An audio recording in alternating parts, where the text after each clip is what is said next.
क्या करना होगा, 3 से डिवाइड कर दो and your answer is 2n pi by 3 plus minus 2 pi by 9. This is your answer for all n belongs to integers. समझ में? तो हमने वही फॉर्मूला यूज किया है, बस पहले हमने 3 थीटा के लिए सॉल्व कर लिया और 3 थीटा के लिए सॉल्व करने के बाद हमने जो है 3 से डिवाइड कर दिया, आंसर कर लिया। तो ये था हमारा क्वेश्चन नंबर 2। और बताओ थर्ड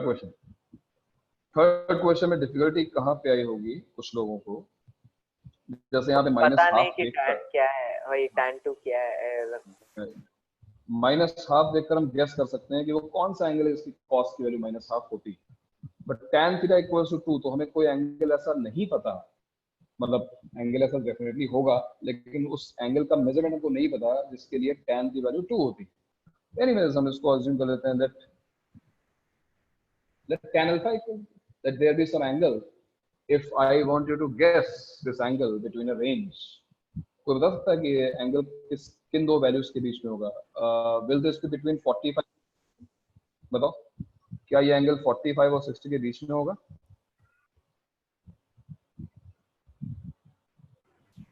ऐसे? हाँ सर। नहीं सर, नहीं होगा, नहीं होगा बिकॉज नहीं होगा। tan 45 1 होता है, tan 60 √3 होता है, √3 से बड़ा है। ओके या बराबर। Will it be between 60 and 75? 60 और 75 के बीच में होगा शायद। होना चाहिए। हाँ सर, हाँ सर है क्योंकि tan 60 √3 है, tan 60 is √3 and tan 75 is 2 plus √3। अब tan 75 देखो 2 plus √3 हो गया, 2 से बड़ा हो गया, तो डेफिनेटली ये एंगल 60 और 75 के बीच में, this angle lies between 60 degree and 75 degree. But ये सब में just for the sake of fun कि हम एंगल लोकेट करने की कोशिश कर रहे हैं, we will never find the actual angle जिसके लिए tan अल्फा 2 होता है। सर 64। कहां देखा, कैलसी पे? हाँ तो हमें इस एंगल को निकालने की कोई जरूरत नहीं है, हम बस इतना बोल देंगे कि जो अल्फा है, let tan alpha equal to 2, so what is alpha? यहाँ पर एक और नोटेशन है, तुमने देखा ही होगा, tan inverse. So alpha is an angle whose tan is 2, so alpha is tan inverse of 2, है ना? ये exactly inverse of a function है, tan का inverse, tan inverse 2।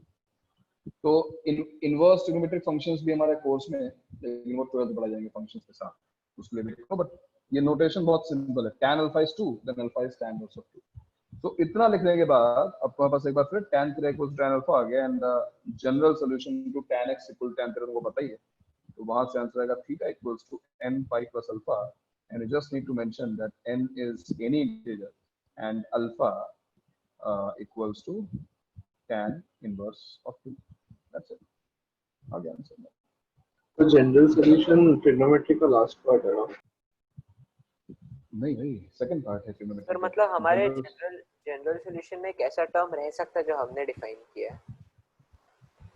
देखो tan इनवर्स 2 एक एंगल है जो हमको फिलहाल नहीं पता था, 2 पाई बाय 3 तो एक एंगल ही है जिसके बारे में हमको पता था, एक डिफरेंस होना बस, और कोई डिफरेंस नहीं है। इसको हम पाई की टर्म्स में लिख नहीं पा रहे हैं, तो हम इसको tan इनवर्स 2 लिख रहे हैं, एक सिंबॉलिक फॉर्म में, और यहाँ पे हमें एंगल पता है तो हमने 2 पाई बाय 3 लिखा हुआ है। This is the only difference, otherwise जो आंसर लिखा हुआ है देखो उसी फॉर्म में है, ये भी उसी फॉर्म में और ये भी उसी फॉर्म में। और रही बात लास्ट पार्ट की, तो ये सेकंड पार्ट है, इसके बाद 2 पार्ट्स और हैं ट्रिग्नोमेट्री के, solution of triangle and inverse trigonometric functions, 2 parts और trigonometry के।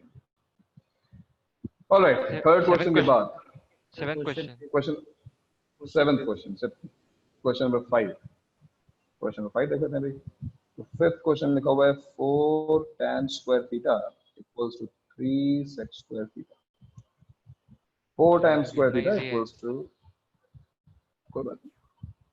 अब यहाँ से हमारे पास चॉइसेस क्या हैं कि हम tan को sec में कन्वर्ट कर सकते हैं या फिर हम sec को tan में कन्वर्ट कर सकते हैं। ऑब्वियसली हम वो करने की कोशिश करेंगे जिससे हमारे पास एक फंक्शन में आंसर आ जाए। मैंने sec को tan में कन्वर्ट किया, तो 4 tan square theta 3 tan square theta ये सबट्रैक्ट हो गया, देखो यहाँ पे आ गया tan square theta equals to 3। No need to take square root, because अगर तुम्हें याद हो कल की क्लास में मैंने तुम्हें जो 4th पॉइंट लिखवाया है you can see this is tan square theta equal to tan square of pi by 3, right? Root 3 का स्क्वायर है, तो ये कौन सी फॉर्म बन गई? बन गई tan square x equal to tan square theta, जिसका जनरल सोल्यूशन हमें क्या लिखवाया गया है? x equals to n pi plus minus theta. तो answer is n pi plus minus pi by 3 for n belongs to i. ठीक है ना? तो यहाँ पर ध्यान रखना, मैंने जो फोर्थ पॉइंट लिखवाया, फर्स्ट सेकंड थर्ड तो बेसिक थे, फोर्थ पॉइंट भी ध्यान रखना कि जो स्क्वायर वाली टर्म आएगी, चाहे वो sin square x equal to sin square theta हो, या फिर cos square x equal to cos square theta हो, या फिर tan square x equal to tan square theta हो, हर एक क्वेश्चन का आंसर ही x equals to n pi plus minus theta. Where theta is, इस क्वेश्चन के लिए थीटा इज 5/3, तो answer is n pi plus minus 5. Seven question. ये हो गया सेवेंथ क्वेश्चन. सेवेंथ क्वेश्चन में देखो, क्वेश्चन नंबर 7 में लिखा हुआ है, क्या लिखा हुआ है? 2 sin square x plus sin square 2x equals to 2. अब थोड़ा बहुत सिंप्लीफिकेशन हमें करना पड़ेगा. ऑब्वियसली हम अगर 2 sin स्क्वायर x को शिफ्ट कर दें लेफ्ट हैंड साइड में और sin 2x को मैं ओपन कर लूं, so this is 4 sin square x cos square x equals to 2 common 1 minus sin square x, this is 2 cos square x. यहां तक सभी ने सॉल्व कर लिया होगा, है ना? एंड देन समझ गए sir. should we cancel cos square x? Should we cancel cos square x? No. No. मैंने बहुत पहले बताया है और ये डिस्कशन क्वाड्रेटिक में हो चुका है, उसके पहले भी हो चुका है अलजेब्रा में, that we No, should no, no. avoid cancelling, instead we should take common. याद रखो. तो यहाँ पे चलो 2 तो हमने कैंसिल कर दिया क्योंकि ये कांस्टेंट है. 2 sin square x cos square x minus cos square x equals to 0, and now you take 2 cos square x common. 2 cos square x हमने कॉमन दिया, तो यहाँ क्या बचेगा? sin square x minus 1/2 equal to 0. So you can see there are two types of solutions possible. First is cos square x equal to 0, and second is sin square x equal to half. Right? Cos square x equal to 0 और sin square x equal to half. चलो पहले इसको solve करते हैं. cos square x equal to 0 का solution क्या होगा? cos square x equal to 0 का सोल्यूशन क्या होगा? या तुम स्क्वायर रूट ले सकते हो, तो 0 है तो फर्क नहीं पड़ता, प्लस माइनस तो आएगा नहीं. cos x equals to cos pi by 2, n pi plus or minus pi by 2. वो भी लिख सकते हैं. या फिर 2n pi plus minus pi by 2. 2n pi plus or minus pi by 2. दोनों चलेगा, कोई दिक्कत नहीं, दोनों ही चलेगा. अगर तुम स्क्वायर यहाँ मेंटेन रखते हो तो n pi वाला लिख लो, और स्क्वायर हटा देते हो तो 2n pi लिख लो. अभी दिखाता हूँ, दोनों आंसर सेम ही. अच्छा, ये क्या है? sin square x equals to क्या लिखोगे बताओ? sin square x equals to pi by 4. sin square 45 sin square pi by 4. यहाँ पे लोग गलती करते हैं, sin pi by 6 लिख देते हैं. रिमेंबर, लेफ्ट हैंड साइड में स्क्वायर है तो राइट हैंड साइड में भी स्क्वायर लाना पड़ेगा. So it is not half, मतलब हाफ कंसीडर मत करो, इट इज 1/√2 का स्क्वायर, और 1/√2 sin pi by 4 होता है. So you've got two answers, x equals to n pi plus minus pi by 2 union or sin square x equal to sin square theta is also n pi plus minus theta, तो n pi plus minus pi by 4 और n belongs to i. Sir एक चीज पूछूं? पूछो. Sir unity क्या होता है? Question आया था. 1 सर वो छोड़ दिया सर, नहीं तो आ जाता. यूनिटी मतलब यूनिट, वन यूनिटी. कमाल है, उसको छोड़ने क्या मतलब? सर मुझे यही सिंबल लगा सर, वो यू वाला ऐसा. इसका क्या मतलब होता है? यूनियन और यूनिटी. यूनियन है. वही सर कंफ्यूजन. चलो कोई बात, अभी समझो, यूनिटी मतलब वन. सो अब कुछ लोग आंसर मैच करेंगे, उनको थोड़ा डिफरेंट दिखाई देगा. जैसे अभी किसी ने पूछा था कि आंसर मेरा प्लस माइनस आ रहा है, अगर मैं pi by 2 कॉमन निकालूं यहाँ पर, ये आएगा 2n plus minus 1 into pi by 2. दूसरा आंसर एग्जैक्टली मैच कर रहा है, n pi plus minus pi by 4, but जो पहला आंसर है वो उसमें प्लस माइनस आ रहा है, जबकि जो आंसर दिया हुआ है 2n plus 1 pi by 2 union n pi plus minus pi by 4 दिया हुआ है. तो क्या हमारा आंसर रॉन्ग है या हमारा आंसर डिफरेंट है जो आंसर आया? पता नहीं सर. सोच कॉस का सेम. दिमाग लगाओ ना. 2n प्लस माइनस 1, डिफरेंस क्या है? यहाँ पे 2n प्लस माइनस 1 है और यहाँ पे 2n प्लस 1। सर सेम है वो ना सर? स्क्वायर है इसलिए। सर सेम है ना? सर क्योंकि दोनों में ऑड ही है, दोनों ऑड ही है। 2n माइनस 1 लिखो या 2n प्लस 1 लिखो, ऑड ही हमेशा आंसर ऑड ही है। अगर मैं कलेक्ट करूं, मान लो मैं 2n प्लस माइनस 1 को कलेक्ट कर रहा हूँ सेट में, मैंने n को रखा 0, क्या आ रहा है? -1 प्लस 1। n को रखा 1, क्या आ रहा है? अगर n को 1 रख दिया, 2 माइनस 1, 1 रिपीट हो गया, 1 मत लिखो, 1 लिख चुके हैं, और 3। अगर 2 रखा तो क्या आ रहा है? 3 and 5। अगर 3 रखा तो क्या आ रहा है? 5 and 7 and so on।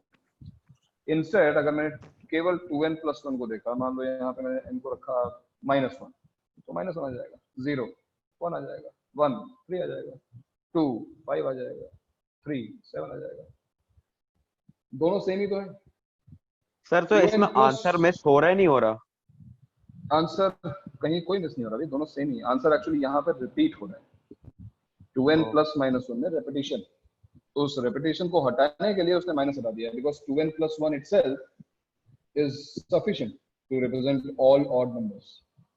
What do we mean by saying? Observe करो अपने आंसर को। 2n plus minus 1 into pi by 2 represents what? It represents odd multiples of 90 degrees, right? भाई 2n plus 1 हो या 2n minus 1 है तो odd number, odd integers, और odd integer into pi by 2 का मतलब हुआ odd multiple of 90। तो 2n plus minus 1 क्यों लिखे हम 2n plus 1 pi by 2 लिखेंगे तो भी हमारा काम चल जाएगा, या फिर हम 2n minus 1 pi by 2 लिखें तो भी काम चल जाएगा। तो उसने उस रेपिटेशन को हटाया, क्योंकि सेट में रेपिटेशन नहीं होना चाहिए। हैविंग सेड दैट, अगर तुम ये भी लिखोगे तो कोई मार्क्स तक नहीं कर सकता, क्योंकि रेपिटेशन तो अपने आप हटाओ, हमने नहीं हटाया, तुम हटाओ। तो चिंता मत करो, अगर तुम यहाँ पे भी छोड़ोगे तो आंसर रॉन्ग नहीं होगा। बट क्योंकि ऑप्शंस होते हैं और जब तुम ऑप्शंस मैच करने जाओगे, हो सकता है कि ऑप्शन में ये दिया हो और तुम्हारा आंसर ये आ रहा हो, तुम्हें थोड़ा सा ऑब्जर्व करना पड़ेगा। तुम्हें ये ऑब्जर्व करना पड़ेगा कि तुम्हारा आंसर आ चुका है और जो ऑप्शन लिखा है, जो तुम्हारा आंसर आया, वो दोनों चीजें सेम, उसमें कोई खास डिफरेंस नहीं। ठीक है सर उसके So- ऊपर आंसर वो भी सेम ही है उसके ऊपर। हाँ, ये तो मैंने केवल पाई बाय 2 मैंने तो पाई बाय 2 कॉमन लिया है ना। हाँ भाई भाई, तो उधर छोड़ सकता है ना। हाँ, वहाँ पे छोड़ सकते हैं। छोड़ने का मतलब ये है कि अब तुम जो एग्जाम दे रहे हो उसमें ऑप्शंस होते हैं, तो ऑप्शन मैच करना पड़ेगा ना। तुम्हारा आंसर आगे केवल वहाँ पे छोड़ नहीं दोगे, तुम ऑप्शन मैच करोगे। ऑप्शन मैच करते हुए डिफिकल्टी आ सकती है कि ऑप्शन में कुछ और लिखा है, तुम्हारा आंसर कुछ और आ रहा है, तो वहाँ पे थोड़ा सा ऑब्जर्वेशन यूज करना पड़ेगा। ठीक है, तो ये था हमारा last question, question number 7। Trust me, तुम्हारे एनसीईआरटी बुक में एटलीस्ट इससे ज्यादा क्वेश्चंस नहीं है। तुम्हारी वो ट्रिग्नोमेट्री वाला चैप्टर पूरा कंप्लीट करना होगा, बट हमें जेई के लिए इसके आगे बहुत कुछ पढ़ना पड़ेगा।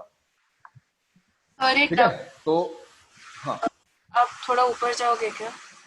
ओके। ये इक्वेशन को अगर मैं पूरी इक्वेशन को cos 2x के टर्म्स में करूंगी तो भी सही आंसर आएगा क्या? क्योंकि तभी मुझे दो cos 2x के ही वैल्यूज आ रहे हैं, लेकिन आपको जैसे cos square x और sin square x है ना, वैसे मुझे 2 sin square x cos 2x आ रहा है। अभी करते हैं। तो तुमने 2 sin square x को लिखा क्या? 1 minus cos 2x, right? And this is 1 minus cos square 2x। ये कह रहे हो ना? Yes, ये क्या sir. है ना? हाँ जी। मैं भी वही सोच 1 plus 1 is 2, 2 कैंसिल, तो यहाँ पे आ गया cos square 2x plus cos 2x equals to 0। मैं भी इसी से करने वाला था, लेकिन सोचा ट्रेडिशनल जाए। हाँ नहीं, ठीक है, मेथड जो भी हो, बस उसमें कोई मैथमेटिकल फॉर्म नहीं है, तो आंसर सेम आएगा, आंसर डिफरेंट आएगा। cos 2x into cos 2x plus 1 equals to 0, दो आंसर्स आ गए। cos 2x equals आपने आपके जो आंसर आया था उसमें आपने sin square x और cos square x के वैल्यू निकाले ना, तो यहाँ पे मुझे दोनों cos 2x आ रहा था, तो इज दैट वैलिड कि मैं दोनों के लिए डिफरेंट वैल्यूज के रेंज निकाल के हाँ, यूनियन करूं? Why not. देखो देखो, तुम्हारा कंफ्यूजन मैं समझ गया। वो इंडिपेंडेंट फंक्शंस है। तुम्हारा कंफ्यूजन ये है कि if a into b equal to 0, what should I say? A equal to 0 and b equal to 0, or a equals to 0 और b और equals to so it is a equals 0 और b equal to 0 ना? yes, तो sir. यहाँ पर भी answer क्या है? cos 2x equal to 0 और cos 2x equals to minus 1. Simultaneously तो सही हो ही नहीं सकता ना, if cos 2x is 0, cos 2x cannot be equal to minus 1, or either it is 0 or it is minus 1, which is correct. क्या फर्क पड़ता है ना, तो उसमें कोई मिस्टेक नहीं है, बिल्कुल सही है। तुम्हारा आंसर मैच कर गया होगा फिर इसके बाद। सर वो प्लस माइनस का इशू था। प्लस माइनस का इशू तो मैंने बता दिया। All right, so now we are ready to go through our JEE course of trigonometric equation because theory हमारी complete हो चुकी है। व्हाट्सएप पे एक बंजी जंपिंग वाला क्वेश्चन पूछा था, वो बता सकते? हाँ भाई, बंजी जंपर बदनेश खान, तेरा नाम क्या है? मैं इन दोनों में मिस कर जाता हूँ, तरुण और ये कौन है? क्या नाम बेटा तेरा? मेरा भी तरुण है। दोनों तरुण हो? ये तुम्हें पूछ रहे हो? हाँ मैं एक ही हूँ, मैं दो अलग अलग फोन से भेजा। वही मैंने कहा, वाह, ट्रेड सिमिलर, दो लोगों का मैसेजिंग का तरीका और कुछ सेम कैसे, मैं बहुत कंफ्यूज था बहुत दिनों से यार। अच्छा तूने आज क्लियर कर दिया। कार्तिक कॉलिंग कार्तिक। सही है, मतलब मैसेजिंग का ट्रेड तरीका सब कुछ बिल्कुल सही था, मतलब एक ही जैसा था। मैंने कहा समझ नहीं आ रहा ये दोनों ट्विंस हैं, क्या चक्कर है? तो हो सकता है अलग लोग। बंजी जंपिंग में जो फिजिक्स लगती है उसमें देखो, सबसे पहले तो मैं जो बताऊंगा आंसर्स, वो उसमें ज्यादा फिजिक्स इन्वॉल्व कर नहीं सकता, तुमने अभी तक पढ़ा नहीं। अब बंजी जंपिंग में सबसे पहले जो इलास्टिसिटी यूज हो रही है उसमें हुक्स लॉ यूज हो रहा है। तुम्हें हुक्स लॉ के बारे में कोई आइडिया नहीं, स्प्रिंग कांस्टेंट, हुक्स लॉ, ये सब तुम्हें कोई आइडिया नहीं। लेमन लैंग्वेज में तुम जान, हाँ हेलो यस सर, कुछ अजीब नाम लिया आपने, वो क्या था अभी? बंजी जंपिंग नहीं सर, उसके बाद कौन सा लॉ बोला आपने? हुक्स लॉ बोला, हुक्स लॉ। क्वेश्चन क्या था? सर वो तो पता भी नहीं होता क्या है सर। हाँ, क्वेश्चन उसका वो है कि भाई बंजी जंपिंग में एक बंदा कूदता है और सपोज जो है मान लो 200 मीटर से वो कूदता है और जो उसकी रोप है वो स्ट्रेच होके 199 मीटर तक पहुंच सकती है, मतलब जमीन से वो हार्डली 1 मीटर, मतलब जो उसका लोएस्ट पॉइंट रहेगा वो जमीन से केवल 1 मीटर तक। उस पॉइंट पे अगर रोप को ब्रेक कर दिया जाए, उस पॉइंट पर अगर रोप को ब्रेक कर दिया जाए, विल इट सर्वाइव और नॉट? नीचे तो ट्रैम्पोलिन है ना सर, नीचे ट्रैम्पोलिन है ना। नीचे कुछ नहीं है भाई, सरफेस है, लेकिन तुम जमीन से उस वक्त 1 मीटर की हाइट पे। बंजी जंपिंग में क्या हुआ, तुम नीचे आए लोएस्ट पॉइंट पे, फिर वो तुम्हें पुल करेगा ऊपर, फिर तुम वो जो है सर्वाइव होना चाहिए ना, क्योंकि तब मेरे ऊपर फोर्स थी। पर डिपेंड करता है मोमेंटम ब्रेक हुआ कि नहीं हुआ। अगर नीचे कूदने के रोप जो इसलिए गया, पर अगर रोप जो है वो लोएस्ट पॉइंट पे ब्रेक हुआ, लोएस्ट पॉइंट। सर तो मोमेंटम तो रहेगा ही ना, तो सर्वाइव तो नहीं होगा। तो अगर वो पुल बैक होने से पहले टूटा है तो फिर बच सकता है ना। पुल बैक होने से पहले टूटा है तब नहीं बचेगा ना, क्योंकि मोमेंटम नहीं बचेगा। उस वक्त तुम्हारी बॉडी पे टोटल फोर्स क्या एक्ट कर रहा है, मतलब ग्रेविटेशनल फोर्स एक्ट हो रहा है जी। ग्रेविटेशनल फोर्स और tension of the string, but tension of the string is trying to pull you upward. हाँ सही है, ग्रेविटी नीचे जा रहा है, ग्रेविटी नीचे लेके जा रहा है, वो ऊपर। Yes yes yes, now you string काटेंगे तो नीचे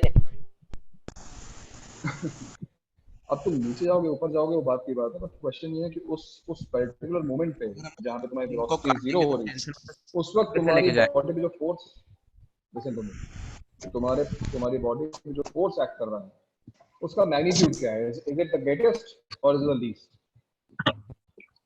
और is it somewhere in between these two? Extreme है या नहीं, जिस पॉइंट पे तुम्हारी वेलोसिटी जीरो हो जाती है? तो एक्सट्रीम पे है ना, सर एक एक्सट्रीम होगा और एक लीस्ट होगा, डिपेंड कर रहा है कौन सा फ्रेम ऑफ रेफरेंस है। हाँ जी नहीं, उस पॉइंट पर आपके ऊपर मैक्सिमम फोर्स वर्क कर रहा है, और वही चीज समझने के लिए आपको एफबीडी समझना पड़ेगा, है ना। एफबीडी बनाओगे तब तुम्हें फोर्सेस समझ में आएंगे, और इसके लिए डायग्राम बनाना पड़ेगा सर। यस, तो अभी हम उसके लिए प्रिपेयर्ड नहीं, और ये पूरी ये जो मैकेनिक्स की बात हम कर रहे हैं, पूरी 11th 12th स्टैंडर्ड की मैकेनिक्स। थोड़ा सा वेट करो, 3-4 महीने और वेट करो, और ढंग से इस चीज को समझो। मैं भी कुछ बोलूं और तुम्हें समझ में ना आए, फायदा क्या होगा? तो उसको सर आज थोड़ा वर्क करते उस पे, देखता हूं मैं।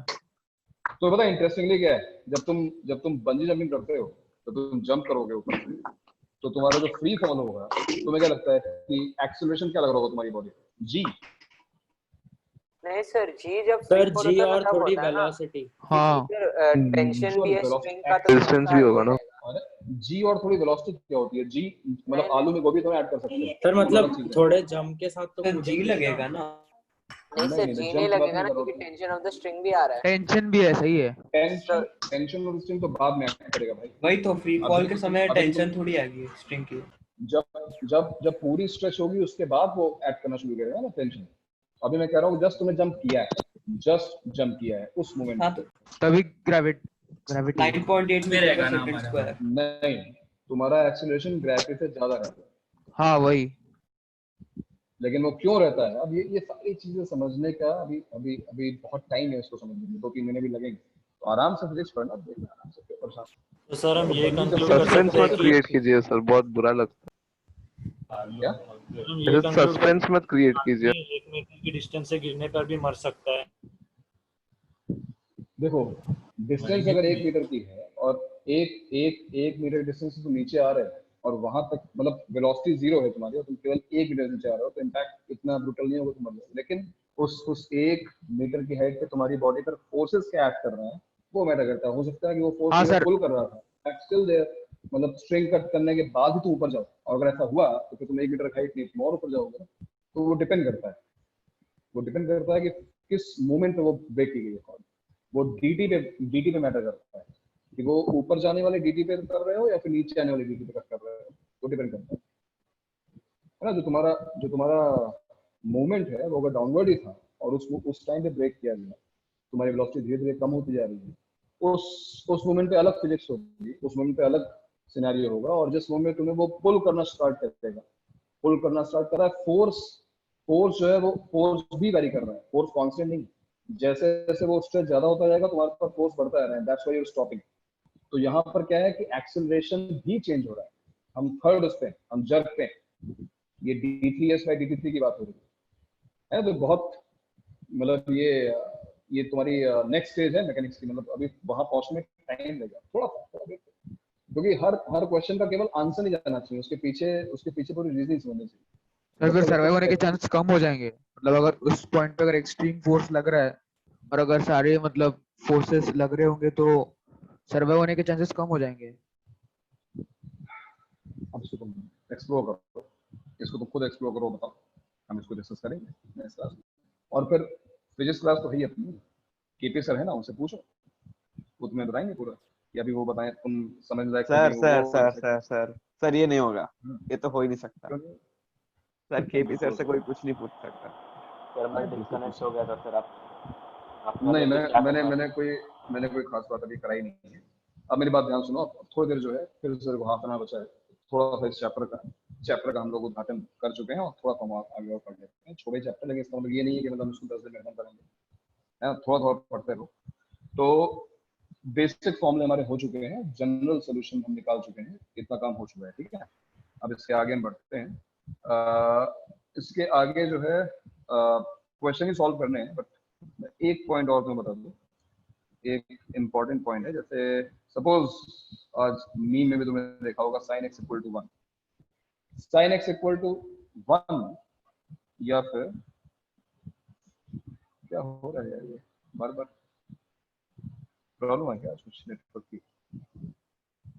sin x = 1, ठीक है, या फिर -1 +-1। यहाँ पे कुछ स्पेशल है, यहाँ पे पता है क्या स्पेशल है? यहाँ पे extreme value of range. Extreme value of range मतलब ये मिनिमम और मैक्सिमम वैल्यूज है। तो sin x = +-1 वाले केस में, जैसे मान लो मैं केवल sin x = 1 पूछ रहा हूँ और पूछोगे इसका जनरल सोल्यूशन क्या होगा, what is the general solution of sin x = 1।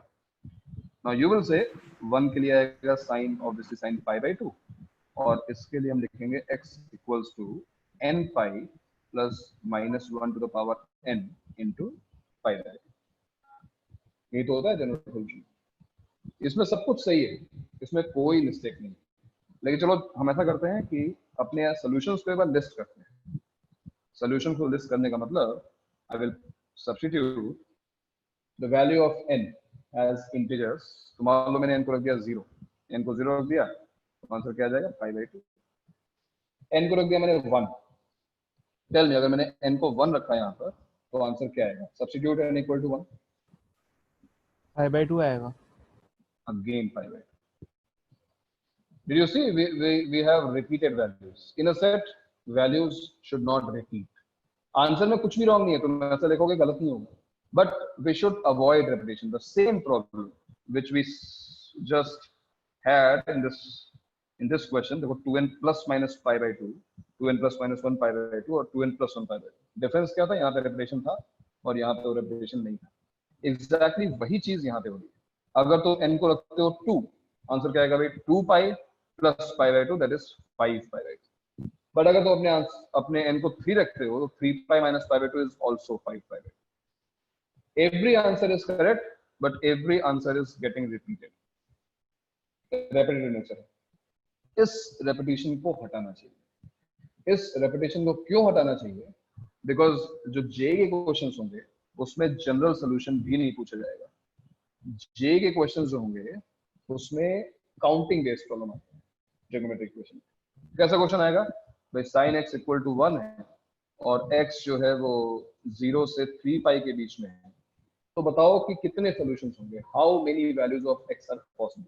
ऐसा क्वेश्चन जेई पूछा जाएगा. हालांकि जेई के स्टैंडर्ड से बहुत इजी हो गया क्योंकि इक्वेशन बहुत सिंपल है, but similar type of problems JEE में आती है. तो वहां पर ऐसा नहीं पूछा जाएगा कि तुम जनरल सॉल्यूशन लिखो और तुमने ऑप्शन मैच कर दिया. लेकिन जनरल सॉल्यूशन का यूज है इस क्वेश्चन में. क्या यूज है? जब मैं लिखूंगा x equals to n pi plus minus 1 to the power n pi/2 और मैं जानता हूं कि n की वैल्यू में यहाँ पर कोई भी इंटीजर रख सकता हूँ, तो यहाँ पर अब n की वैल्यूज क्या क्या रखी जा सकती हैं उसको गेस करने में मुश्किल नहीं है. फॉर एग्जाम्पल n को हम रख सकते हैं 0 से स्टार्ट कर सकते हैं, राइट? n को हम 0 रख सकते हैं बिकॉज यहाँ पे क्या आंसर आएगा? pi minus pi/2 जो कि 0 से 3 पाई के बीच में है. n को हम 1 रख सकते हैं, राइट? n को हम 1 रखेंगे तो भी आंसर 0 से 3 पाई के बीच में. n को 2 रख सकते हैं क्योंकि ये 2 पाई प्लस pi/2 है, 3 पाई से छोटा है. क्या हम n को 3 रख सकते हैं? यस, क्योंकि आंसर 3 पाई माइनस pi/2 ये भी छोटा है. बट अब n को तुम 4 नहीं रख सकते बिकॉज 4 रखोगे तो 4 पाई प्लस pi/2 आएगा which will exceed 3 pi. Obviously हमको दिख रहा है कि हम n की 4 वैल्यूज रख सकते हैं, 0 1 2 3, और हमें ऐसा लग रहा है कि इसके 4 सॉल्यूशंस हैं. बट रियलिटी क्या है? इसके 4 डिस्टिंक्ट सॉल्यूशंस नहीं, एक्चुअली इसके केवल 2 ही डिस्टिंक्ट सॉल्यूशंस. और वो 2 डिस्टिंक्ट सॉल्यूशंस क्या है हमको पता है. एक है pi/2 और दूसरा है 5 pi/2. प्रॉब्लम क्या हो रही है कि 0 रखने पर और 1 रखने पर सेम सॉल्यूशन आता है, 2 रखने पर और 3 रखने पर सेम सॉल्यूशन आता है. तो ऐसे में काउंटिंग में मिस्टेक हो सकती है, और काउंटिंग में इस मिस्टेक को हटाने के लिए मैं तुम्हें ये पॉइंट लिखवा रहा हूँ. तो फिर से देखो, अगर sin x इक्वल्स टू, या फिर हेडिंग डाल देते हैं यहाँ पर, फॉर एक्सट्रीम. तो उसका रीजन क्या है कि वैल्यूज रिपीट हो रही है? किसका रीजन क्या है? फिर वो वैल्यूज रिपीट हो रही है, आपने बोला ना 2 और 3, मतलब उसका हमारा वैल्यूज रिपीट इसलिए हो रही हैं बिकॉज यहाँ पर जो चेंजेस हैं वो pi/2 इंटरवल के बाद है. देखो ना, -1 पावर n pi/2, मतलब एक प्लस pi/2 होता है, दूसरा माइनस pi/2 होता है. तो उसमें होता है कि भाई जब तुमने n को इंटीग्रेट करना शुरू किया तो pi प्लस pi/2 और 2 pi minus pi/2 same value दे देगा. क्योंकि भाई एक तरफ से तुम क्या कर रहे हो, तुम पाई से आगे जा रहे हो, दूसरी तरफ से 2 पाई से पीछे आ रहे हो, तो एक वैल्यू आएगी ना जहां पर ये सेम हो जाएंगे, और ये वैल्यू इस केस में हो रही है, एक्सट्रीम वाले केस में हो रही है. तो इस चीज को अवॉइड करने के लिए for extreme values of range, जैसे लिखा हो sin x इक्वल्स टू 1 और तुमने 1 को लिख दिया, 1 को लिखा तुमने sin pi/2 obviously. Now don't use your Orthodox method और फॉर्मूला जो हमने यूज किया था उसको यूज मत करो. Instead, you simply generalize your answer. How do you generalize your answer? X equals to 2n pi plus pi/2. That's it. मतलब मैं ये कह रहा हूं कि इस केस को एक एक्सेप्शन ले लो, बाकी हम हर केस में sin x equal to sin theta आया, we will use that formula. X equals to n pi plus -1 power n into theta. लेकिन केवल इस केस में when you get extreme values of range, extreme values का मतलब minimum और maximum, then you simply add 2n pi to your answer to generalize it, and this will definitely avoid repetition. For example, अब तुम रख के देखो सेक और cosec के लिए क्या होगा सर? कॉसेक के लिए एक्सट्रीम तो 1 ही है ना, जो मिनिमा है वो 1 या -1 भी है, और cosec x = 1 is same as sin x = 1, तो cosec की बात ही मत करो। cosec वाली इक्वेशन अभी आते हैं, cos पे आते हैं। सर मतलब आप 1 और -1 बोल रहे हो ना? 1 and -1, यस। sin x के लिए एक्सट्रीम वैल्यूज क्या है? 1 and -1। तो 0 के लिए इश्यू नहीं होगा ना? सर tan के लिए कोई एक्सट्रीम वैल्यू नहीं होगी ना? tan के लिए कोई एक्सट्रीम वैल्यू नहीं है, tan तो अनडिफाइंड है ना, maximum value. But sir minimum value तो रहेगी ना? क्या हुआ? नहीं सर, मैं बोल रहा हूँ कि ये सारे एक्सट्रीम वैल्यूज के लिए काम करेगी, मतलब cos और cos sin दोनों के +1 -1 दोनों सबके लिए अभी cos पे जाते हैं, पहले sin को देखो। पहले ये देखो कि ये हमने क्यों किया है, क्या रेपिटेशन हटे या नहीं हटे। अगर हम रखेंगे n को 0, अगर हम n को रखते हैं 0 तो आएगा π/2, अगर हम रखेंगे 1 तो देखो 5/2, अगर रखेंगे 2 तो आंसर आएगा 9/2। Look, values are not getting repeated and we are getting all answers possible, जितने आंसर सारे मिल रहे हैं। अभी तुमने पूछा कि ये क्यों हुआ, रेपिटेशन क्यों हुआ, तो अगर तुम ध्यान दो, जब हमने ये फॉर्मूला डिराइव किया था, ये कल के लेक्चर में जब हमने ये फॉर्मूला डिराइव किया था n pi + -1 पावर n π/2, तो हमने दो टाइप के सोल्यूशन लिखे थे। अगर तुम्हें याद हो, मैं लिख के दिखाता हूँ फिर से। sin x = ½ था, तो उसके दो प्रिंसिपल सोल्यूशंस थे, राइट? एक π/6 था और एक 5π/6 था। हमने दोनों को जनरलाइज किया और फिर दोनों सॉल्यूशंस को मर्ज किया। डिफरेंस क्या है कि इस बार अगर मैं पूछूं प्रिंसिपल सॉल्यूशंस कितने हैं for sin x = 1, so we have only one principal solution. तो यहाँ पे दो आंसर्स आ ही नहीं रहे जिनको हम मर्ज करें, and that's why we are getting repeated solutions. बात में हमने बाकी हर केस में you will get two principal solutions, but in case of extreme values of range you will get only one principal solution, and that's why you're getting repeated values in your actual answers पहले थे। तो extreme वाले case में don't use that formula, use 2n pi + π/2 to जैसे avoid। जब हम graph बनाते हैं तब मतलब रिपीटिंग रूट्स हो सकते हैं, तो ऐसा भी तो पॉसिबल है कि मतलब sin x के मतलब वहाँ पे रिपीटिंग मतलब आंसर हो, sin x के रिपीटेड आंसर्स। देखो हम रूट्स की बात नहीं कर रहे हैं, हम सॉल्यूशंस की बात कर रहे हैं। रूट्स और सॉल्यूशंस डिफरेंस होता है। जैसे मैं पूछूं कि x - 1² = 0 का सॉल्यूशन क्या है, you will say x = 1, x = 1 is a solution। if I ask you what are the roots of this equation, you will say repeated roots, 1 and 1 are two roots of this equation। so there is a difference in solution and roots। the roots is the number of exact values of x, ये exact number देगा which will satisfy the equation। so it doesn't matter they are getting repeated or not, they are distinct or not। x - 1² is a second degree polynomial, it must have two roots, whether they are real, whether they are imaginary, whether they are repeated, it will remain 2। but if I ask you the number of solutions, I am just interested in the values which will satisfy the equation, and that is only one satisfy करता है। तो solution word और root word में यही difference है, ठीक है ना? root जब बोला जाएगा तो अलग चीज है, solution अलग चीज है। तो sin x = 1 के अगर क्वेश्चन में डिस्टिंक्ट सॉल्यूशन ना पूछ के सिर्फ सॉल्यूशन पूछा होता तो क्या लिखते, 4 या 2? नहीं, सॉल्यूशंस डिस्टिंक्ट लिखने की जरूरत नहीं है। अगर सॉल्यूशंस पूछा जाएगा और वैसे वो डिस्टिंक्ट बोलेगा वहां पर, ऐसा नहीं है कि वो मिस होगा, बट सॉल्यूशंस वर्ड अगर आएगा तो तुम डिस्टिंक्ट ही काउंट करोगे, रिपीटेड काउंट नहीं करोगे, ठीक है? सर अगर मान लो बेसिक x - 1² = 0 कि अगर नंबर ऑफ सॉल्यूशंस पूछे जाएंगे तुम 1 लिखोगे, बट अगर नंबर ऑफ रूट्स पूछे जाएंगे तो तुम 2 लिखोगे। That's it. So no difference, number of roots 2, number of solutions 1। But sir अगर तुम्हें ले नहीं जाएगा, डोंट वरी। तुम्हें इंग्लिश, तुम्हारी इंग्लिश चेक नहीं होगी वहां पर, तुम्हारी मैथ्स चेक होगी, तो इसकी वजह से तुम्हें कभी जेईई जैसे एग्जाम में दिक्कत नहीं आएगी, चिंता मत करो। हाँ, क्या पूछ रहे हो? sin x सर अगर यहाँ पे दिया होता sin x = +-1 तो हम सीधे x = odd multiples of π/2 लिख सकते थे। odd multiples, यस यस, मतलब वो तो सारे के सारे odd multiples of π/2 कवर है। अब मान लो sin x = -1 है, sin x = -1 है, tell me sin x = -1, what should I use? Which angle? or what angle sin x is -1?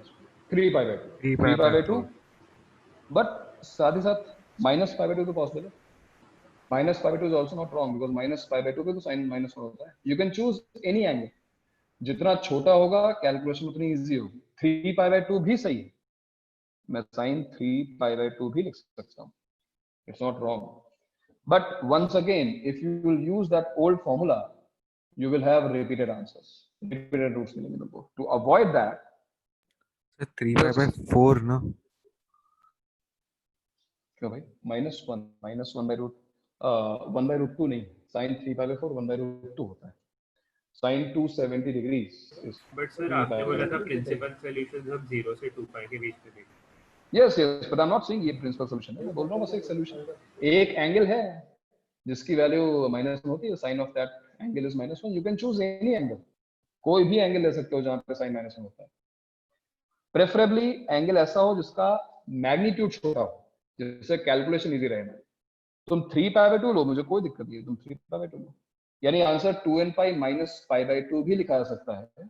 और आंसर कंफ्यूजन नाउ मैं n यूज कर लेता हूँ, 2nπ + 3π/2 भी लिखा जा सकता है. Both are correct, where n is an integer, where m is an integer.